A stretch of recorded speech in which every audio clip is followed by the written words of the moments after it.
बिना भवसागर तरा नहीं जा सकता। संत महात्माओं की वाणी में ये बात आती है। किंतु पिछले एक अंक में परम पूज्य स्वामी राम सुखदास जी महाराज की वाणी से कि नाम जप करने के लिए गुरु की कोई आवश्यकता नहीं, इस प्रसंग को श्रवण करने के बाद कई प्रश्न, कई तर्क और कई प्रकार की संशय युक्त बातें कमेंट के माध्यम से कही गई। आज उन सबका निवारण आप और मैं परम पूज्य श्री रामकृष्ण परमहंस देव की वाणी से प्राप्त करते हैं। जय श्री हरि। पूज्य गुरुदेव के चरणों में बारंबार प्रणाम। गुरु एक ही होता है, किंतु उपगुरु अनेक हो सकते हैं। जिसके पास से कुछ शिक्षा ग्रहण की जाए उसे उपगुरु कहते हैं। भागवत में लिखा है कि दत्तात्रेय भगवान ने इसी प्रकार 24 उपगुरुओं को स्वीकार किया। आप और मैं जिस साधना के पथ पे हैं, पल पल आपको और मुझे अपने भाव को परिमार्जित करने के लिए, दृढ़ बनाने के लिए, अनन्यता को ग्रहण करने के लिए सीखने की आवश्यकता है। परमहंस देव कहते हैं, एक दिन दत्तात्रेय जी ने देखा कि सामने रास्ते में किसी बड़े आदमी की बारात बड़े धूमधाम से जा रही है। बड़ा कोलाहल है, बाजों की ध्वनि से कानों के पर्दे फट जाते, ऐसा भयंकर स्वर है। जिस रास्ते से बारात जा रही थी उसी रास्ते के समीप एक व्याध, एक शिकारी अपने लक्ष्य की ओर ध्यान लगाए बैठा था। बारात निकल गई। कुछ समय के बाद एक आदमी आया और उसने व्याध से पूछा, भाई यहाँ से एक बारात निकली? व्याध ने उत्तर दिया, मुझे नहीं मालूम। व्याध अपने शिकार की ओर इतनी एकाग्रता से ध्यान लगाए बैठा था कि उसके सामने से बारात निकल गई, किंतु उसे कुछ खबर नहीं हुई। ये देख दत्तात्रेय ने उन्हें नमस्कार किया और मन ही मन उन्हें गुरु रूप में वरण कर लिया। अब मैं जब भी भगवान का ध्यान करने बैठूंगा, दत्तात्रेय भगवान अपने हृदय में सोचते हैं, इसी प्रकार एकाग्र मन से प्रभु का ध्यान करूंगा। यही बात प्रत्येक साधक को चाहिए कि जब भी नाम जपने बैठे तो उस व्याध के समान अपना ध्यान केवल श्री हरि के नाम पर, रूप पर केंद्रित हो। ये गुरु आपके और मेरे भी वे व्याध इस रूप में बन गए। हमने स्वीकार कर लिया, आगे के साधन में उसे अपनाएंगे तो वे गुरु रूप में हमें शिक्षा प्रदान करते हैं। यही बात स्वामी जी के भी उस प्रवचन में थी, भाव रूप में सन्निहित। स्वामी जी केवल किसी पुरुष विशेष के गुरु बनाकर उससे संबंध जोड़े जाने की बात को नकार रहे थे, ना कि शिक्षा ग्रहण करने के, सीखने के भाव को नकार रहे थे। आप किसी प्रसंग को जब श्रवण करें तो उसके शब्दार्थ को जानने के साथ साथ भाव को भी अवश्य ग्रहण करें, तभी आपकी और मेरी साधना परिपक्व होगी। इसी प्रकार भगवान दत्तात्रेय ने एक धीवर मछली पकड़ने वाले को देखा। उसे देखकर उसे गुरु रूप में स्वीकार किया। क्यों? उन्होंने जाकर उससे पूछा, भाई अमुक गांव का मार्ग किस ओर है?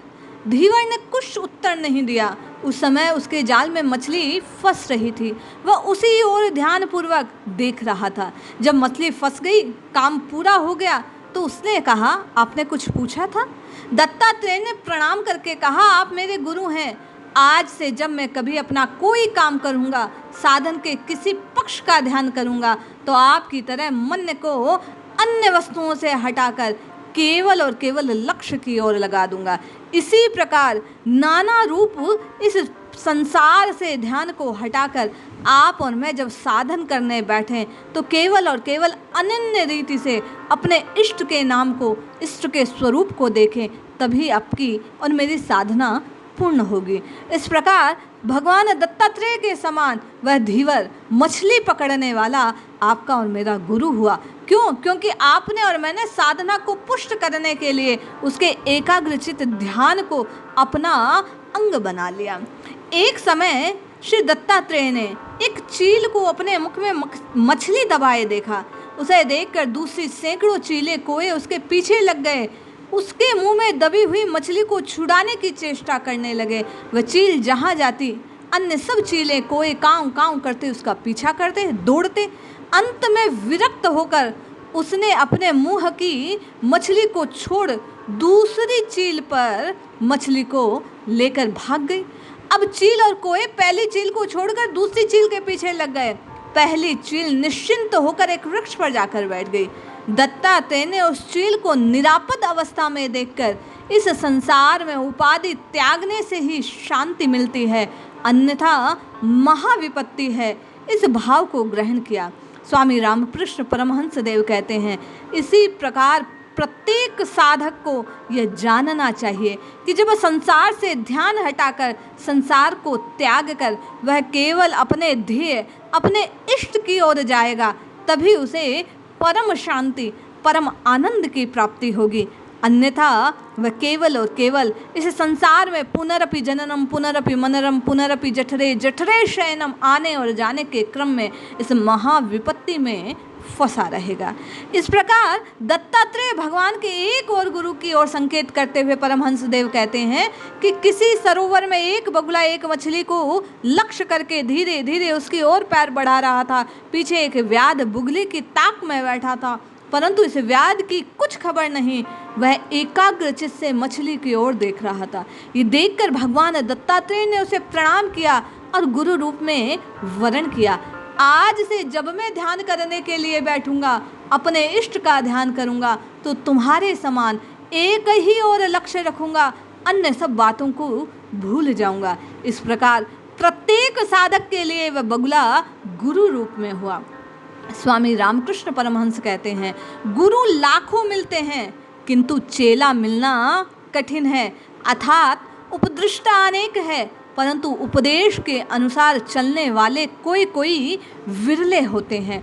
आज आप जरा सा दृष्टि को घुमाइए, ये जो बक्सा है, ये जो जादुई हाथ में आप लिए घूमते हैं मोबाइल, यूट्यूब में नाना प्रकार के संत महात्मा और संतों की वाणी को मुझ जैसे प्रेषित करने वाले, बतलाने वाले लोग मिल जाएंगे, लेकिन सुनकर हृदय में धारण करने वाले परमहंस देव जैसे कहते हैं कोई विरला होता है जो किसी एक वाणी को सुनकर अपने चित्त में धारण कर लेता है और केवल अनन्य भाव से इष्ट को पुकारना आरंभ करता है और उसकी वही चेष्टा परिणाम को फलीभूत करती है, उसे उसके इष्ट की प्राप्ति हो जाती है।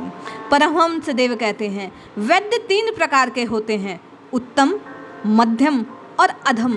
जो वैद्य केवल औषध देकर चला जाए, रोगी ने खाई या नहीं इत्यादि बातों की परवाह नहीं करता, वह अधम वैद्य है। जो वैद्य रोगों के औषध न खाने पर दवा के गुण बतलाकर अनेक मीठी मीठी बातों द्वारा उसे औषध खाने के लिए बाध्य कर दे, वह मध्यम वैद्य है। जो वैद्य रोगों को इनकार करने पर भी उसके हित के लिए बलपूर्वक औषध खिलाता है, वह उत्तम वैद्य है।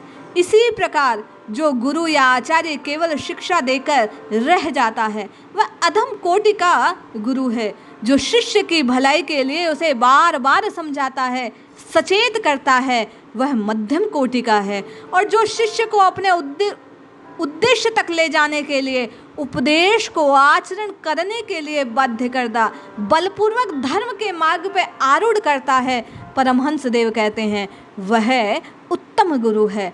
इसी प्रकार हम अपने मन के उत्तम गुरु बने तो आपकी और मेरी साधना पुष्ट होगी, फलीभूत होगी। जो संत वाणी, जो उपदेश, जिस किसी महात्मा की वाणी आप और मैं सुने, उसमें अनन्य भाव को ग्रहण करते हुए सब और अपने लक्ष्य, अपने ध्येय, अपने राम जी, अपने इष्ट को देखते हुए हम और आप अपने मन को बलपूर्वक वह जब जब संसार की ओर दौड़े उसे पकड़ पकड़ कर पुनः राम जी के चरणों से बांधने का एक हट बांध लें, तो निश्चय जानिए रामकृष्ण परमहंस देव जैसा कहते हैं, आप और मैं स्वयं के उत्तम गुरु बन के इस मन को समझाते समझाते, बांधते बांधते, इसको बहलाते बहलाते एक ना एक दिन राम जी के चरणों को अवश्य प्राप्त कर लेंगे। इसलिए आप और मैं संतों की वाणी को, भाव को समझें, उसके भीतर में समाये हुए उस सारांश को समझें जो ये कहना चाहते हैं